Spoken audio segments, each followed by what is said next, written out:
So I'm committing the ultimate sin with game development. I'm working on 3 games at one time. I know, crazy, right? If I'm being completely honest, I am freaking loving it. I know what you're probably thinking. Wait, you're supposed to be working on 1 game at one time, Matthew. Are you losing your brain? Because that's pretty much the golden rule of game development. 1 game at a time, finish the game you're working on so you can start the next one. And honestly, it makes a lot of sense. Games take a really long time to make, and one of the easiest ways to never finish your game is to constantly jump from project to project. But actually, I found the exact opposite to be true. Working on 3 games at the same time has made me more motivated, more excited, and honestly, I think I'm getting more done because of it. I wanted to talk about why that's the case for me. But first, I need to explain how I'm doing this, because I'm not just randomly bouncing from idea to giant project to giant project, because that would be stupid. I actually have a system behind it, and I wanted to talk about that today. How am I making 3 games at one time without completely losing my mind? And there's 2 things that really make this possible. The first, and probably the biggest one, is that these games are really, really small, really tight games. They're only slightly bigger than a game that I would normally make for a game jam. That's how small they are. I'm not trying to make 3 massive indie games at one time. I'm not making 3 RPGs. I'm not making 3 30-hour games. These are small, focused games that I can actually finish in a reasonable amount of time. And I plan on selling them. I'm aiming for these games to be small enough that I can make them quickly, but still good enough that someone would be willing to spend $2 to $3 on them. That small scope is paramount. Because if I was trying to make 3 huge projects at once, I think this entire system would really fall apart. But there's just a second part to this, and it's probably equally as important to the first part. I've started thinking about my games as like a theater production, and my nerdy theater background is going to come out, so please bear with me. Don't just click off the video. It will make sense in the end, I promise. In theater, though, you don't necessarily have just one actor playing one role all the time. You have a lead actor, you have a secondary actor, and then you have a backup actor. All 3 have different jobs, and that's how I've started treating my games. My first game, my main game, is Across the Creek. It's my main project. It gets the most time, it gets the most attention, and that's the game that's on stage for most of the shows. If I have a few hours where I can sit down and lock in, I'm probably working on Across the Creek. This game is the game that needs to get finished. It has a deadline. That's another really important part of this. Deadlines. But then there's a secondary actor. This actor is the one who steps in when the lead cannot perform. They aren't doing every show, but they need to stay ready. They need to stay fresh. They need to know their lines. And basically, this is what my secondary game does. This game lives on my laptop, and I work on it whenever I have some extra time during the day. And because I'm a stay-at-home dad, I have a weird amount of these little pockets of time. Maybe I have 20 minutes before I need to do something. Maybe the kids are doing something where I can sit down and just do a little bit of work. Maybe I just happen to have a little extra time that I wouldn't normally have, which again happens quite often when you're a stay-at-home dad or stay-at-home parent. And those little pockets of time are perfect for my secondary game. I can open it up, work on something small, and then put it away. Simple as that. I don't need to spend 3 hours locked in working on it. Actually, I just need to keep moving for my day. I don't have that time. But then there's my backup actor. This is the actor who does not get much stage time at all, but when something goes wrong, they need to be ready. When the lead actor is sick and the secondary can't make it, whatever the reason might be, this is when the backup steps in. And that's my third game. I barely work on this game. Sometimes I might only work on it for 5 minutes. Maybe I'm waiting to pick up my kids from school. Maybe I'm at the park and they want to play for another 5 minutes. Maybe I just have a tiny little window of time where I can whip out my phone and look at some concept art on Pinterest or work on my laptop for 5 minutes. This is where this game gets the attention. And those tiny little moments, though, add up. And that's my system. I have my main game, my secondary game, and then my backup game. And they all get different amounts of time. And that's what's really important. I'm not trying to give all 3 of the games equal attention.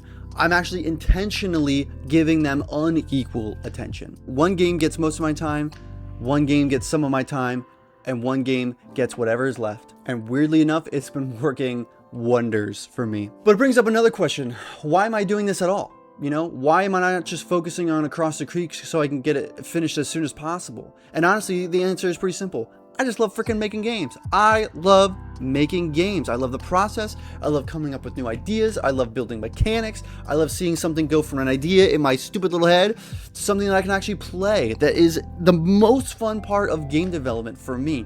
And I think that's something that gets lost sometimes when we talk about game development. It's always about finishing. It's always about shipping your game, making the money, moving on to the next game. Don't waste time. Don't get distracted.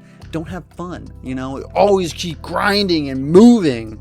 Sometimes I just want to chill out and make some games. And that's all really good advice. You should not be distracted 100% of the time. You do need to keep moving if you want to make something and have people play it and experience the ideas that do live in your mind. But sometimes I don't want to rush the part I actually enjoy, because if I do that all the time, I'm not going to enjoy the process at all. I like making the thing. That's the process of making is the best part for me. And that really brings me to the weirdest part of this whole, you could call, experiment.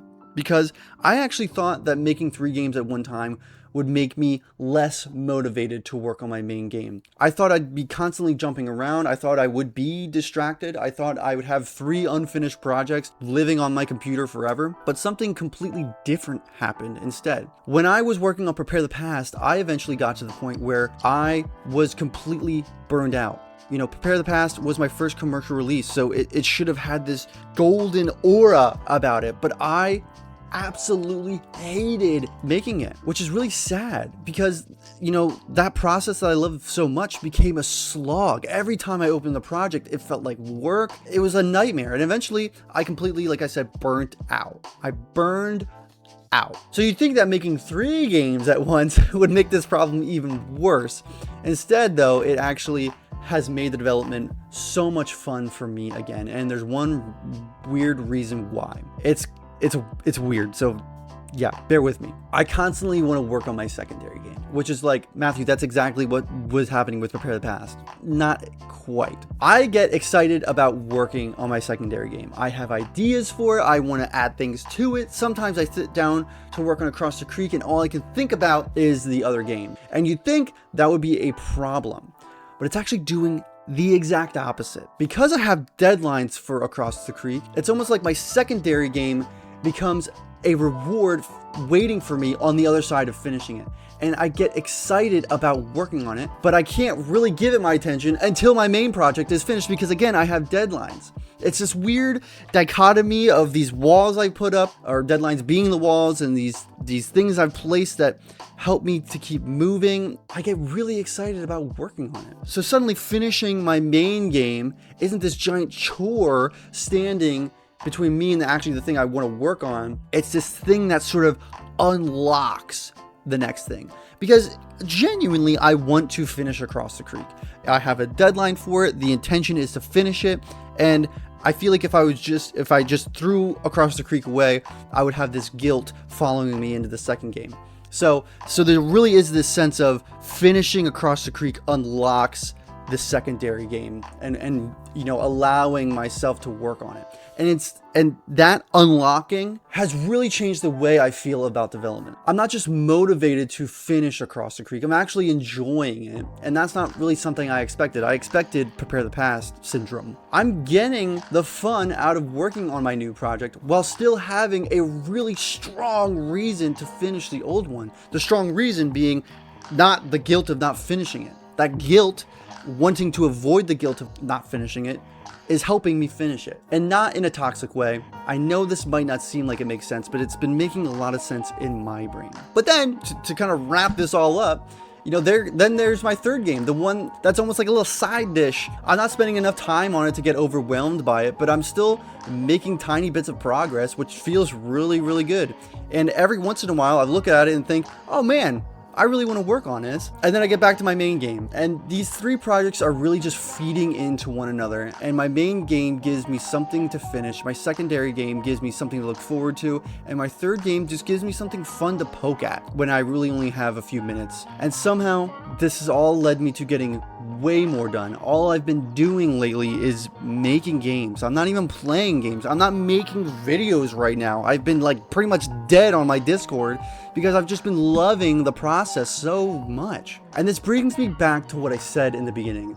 just to bring it full circle here, the whole process goes against the advice you hear about game development. And I completely understand why. If you're going to be working on 3 massive projects at one time, you're probably not going to be able to finish any of them. If you're constantly starting new projects because you got bored of the old one, you're probably going to have a hard time building a career, building a nice catalog of games, because you're just not going to be finishing them. And I'm not trying to argue against that. In fact, I think there's a very real chance it could go wrong for me. I'm not totally blind to it. Maybe I will get distracted. Maybe one of these games will grow way beyond its original scope, and maybe I'll end up not finishing any of them on my computer, and it's a real risk. But right now, that's not what's happening for me. Across the Creek is almost finished. I'm just fixing bugs at this point and tweaking things, and I'm really happy with where it's at. And instead of getting tired of it, I'm so incredibly excited to finish it, because then I get to work on the secondary game, which I'm really excited to begin really working on.